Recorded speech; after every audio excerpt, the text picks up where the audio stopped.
Bom dia. Bom, primeiro eu queria agradecer as organizadoras, a Solange, a Nádia, a Giovana, a Suzy, a Cláudia e a Mônica, né? E também queria agradecer as minhas coordenadoras. Queria pedir uma rápida desculpa, porque, dados os acontecimentos políticos, ficou difícil prosseguir com os resultados de análise, que é o que eu planejava apresentar. Então, eu tentei pegar alguns desses resultados que me pareciam relevantes e fazer eles funcionarem para falar um pouquinho sobre a questão do arquivo, sobre a questão da leitura e tentar trazer um pouquinho a dimensão do afeto, que eu acho que é uma discussão importante no nosso processo de trabalho.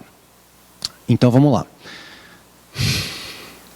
Hoje eu gostaria de tentar fazer o que eu venho desenvolvendo em relação a isso que chamamos de tecnologias digitais, atravessar os acontecimentos discursivos que caracterizaram essa eleição como algo tão particular, pelo menos no percurso da minha vida. Sempre que em uma nação repleta de pobreza como a nossa é eleito um presidente que defende os interesses econômicos da elite, somos, talvez nós mais do que a maioria, postos a pensar sobre o problema da leitura e da interpretação. Quando a teoria se realiza na forma trágica e previsível desse desastre anunciado, somos inclusive colocados a nos perguntar sobre os limites da nossa prática. O militante de esquerda mais inocente, e a gente ouve isso mais dos norte-americanos na política e dos filósofos analíticos e dos logicistas na academia, né? Estaria perdoado em achar que a questão central aqui não é fundamentalmente interpretativa, mas técnica. Quer dizer, que saber em quem votar, saber votar a favor dos seus próprios interesses materiais, se trata, no fim, de uma questão de racionalidade, de treino para pensar questões, de talento analítico, enfim, uma questão psicológica. A partir dessa perspectiva, a divisa social, como ela foi, por exemplo, predominantemente caracterizada na eleição do Donald Trump, né, seria uma divisa entre emoção ou afeto, de um lado, e racionalidade e fatos do outro. Um escritor americano de quem eu muito gosto uma vez escreveu que o problema entre a esquerda e a direita é que a direita acha que a esquerda acha a direita burra. E a esquerda acha a direita burra. Quer dizer, é claro, né? Essa perspectiva apaga um fato muito bem sabido e também muito bem lembrado por Safatli em O Circuito dos Afetos, que é o fato de que toda política é afeto. Para aquele que se implica com a política, ela é sempre uma relação com o desejo, com a função paterna e assim por diante. Dito de outra forma, não uma questão psicológica, mas certamente uma questão psicanalítica. E tentar sustentar o que vimos nesse outubro como uma questão de falta de informação ou conhecimento é mal entender fundamentalmente o princípio basilar sobre o qual operamos de que há inconsciente. Sejamos bem claros.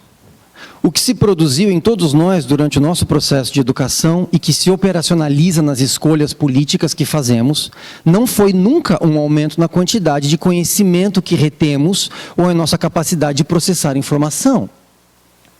O que se produziu em todos nós durante o nosso processo de educação foi um amor por uma certa ordem dos discursos. Ok.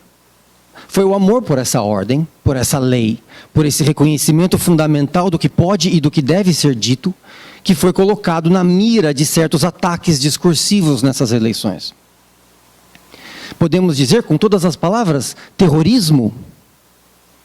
Terrorismo definido aqui como uma violência pública e teatral direcionada a um grupo específico e projetada especificamente para causar um estado de incerteza, de medo, de insegurança e de silenciamento.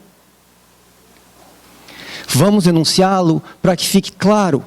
Nessas eleições, foi terrorismo que sofreram os negros, que sofreram os LGBT, que sofreram os estudantes. E, em menor medida, também nós, professores, que não fomos alvo pela cor da pele ou pela escolha de parceiro, mas pelo nosso amor a uma ordem dos discursos.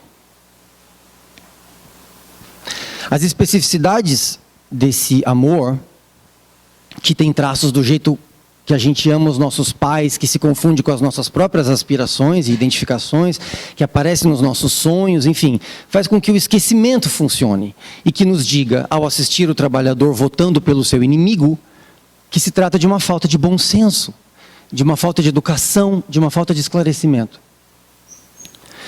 Eu não digo tudo isso por causa da predominância dessa interpretação dos acontecimentos. O Brasil evitou pelo menos esse desastre subjetivo, que em outros sítios de batalha, como por exemplo nos Estados Unidos, e em alguns lugares na Europa, afasta cada vez mais o corpo do que deveria compor a esquerda, que são os trabalhadores, dos seus meios de emancipação. Eu digo isso para demonstrar como o problema do arquivo e da leitura é mais rico do que se pode, em primeira instância, imaginar. Se trata, pois, de um processo atravessado pelo amor a uma ordem das coisas. Se trata de uma questão de afeto, de uma questão de identificação. A análise do discurso no Brasil sempre fez uma distinção importante entre memória discursiva e memória de arquivo. Isso se dá na necessidade de respeitar esse que é o gesto de fundação da análise de discurso pechetiana, que é a identificação no enunciado de um pré-construído que remete a algo que não se explica, não se aprende, não se ensina, mas que mesmo assim está ali produzindo efeitos.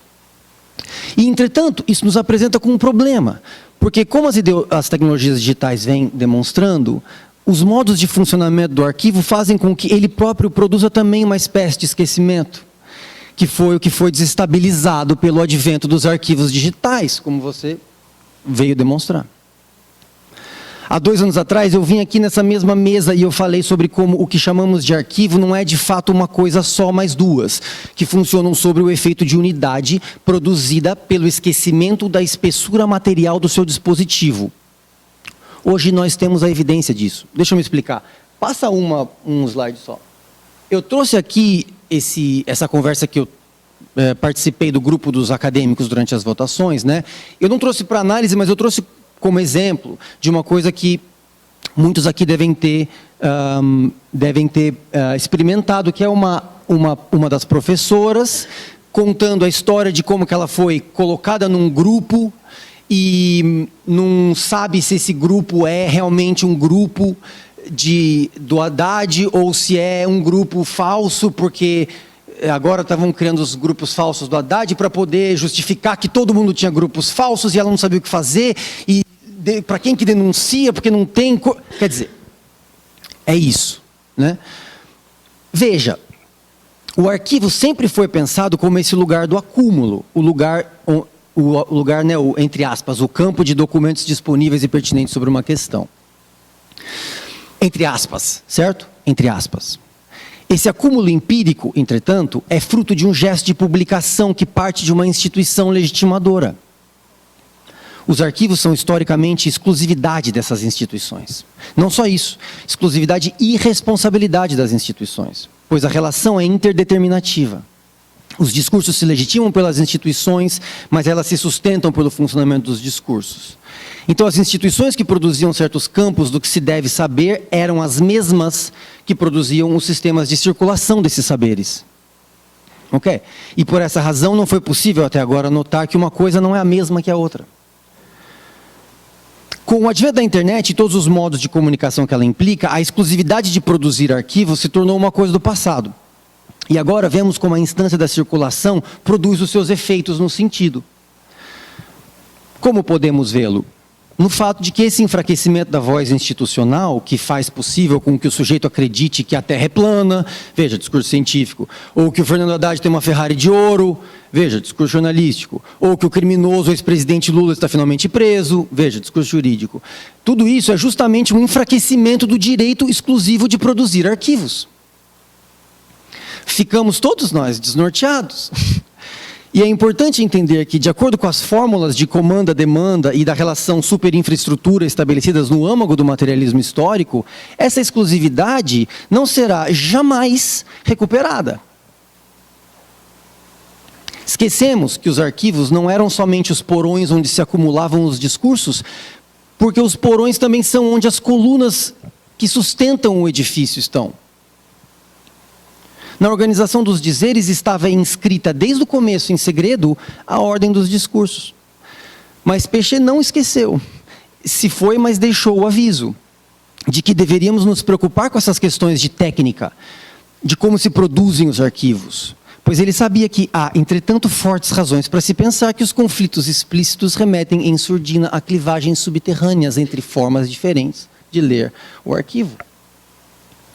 Mas mesmo agora, em sua ausência, eu arrisco dizer que ele sabia também outra coisa, que se trata aqui de um problema de circulação, que a materialidade dos espaços tem a dimensão e a substância e que específica, e que a circulação é mais do que o que acontece com um texto pronto. A circulação é uma instância de produção do discurso, o lugar onde ele acumula as marcas institucionais, o espaço onde a formulação se encontra com a historicidade da materialidade significante, o real técnico, que faz com que o gesto linguageiro seja sempre específico e nunca universal. Hoje, depois de passar um tanto de tempo na companhia da sua projeção imaginária, penso que Péchet sabia que esses conflitos explícitos, que são formas de ler o arquivo, são também formas de se identificar, de produzir afeto social e político, que os arquivos correspondem a formas de existência, material e simbólica. É com essas novas formas de existência que agora nós temos que nos ver, eu penso. E digo isso mesmo sendo um desses que ainda experimenta a velha ordem das coisas, e que trabalha, estuda e ensina por amor a um arquivo. Obrigado.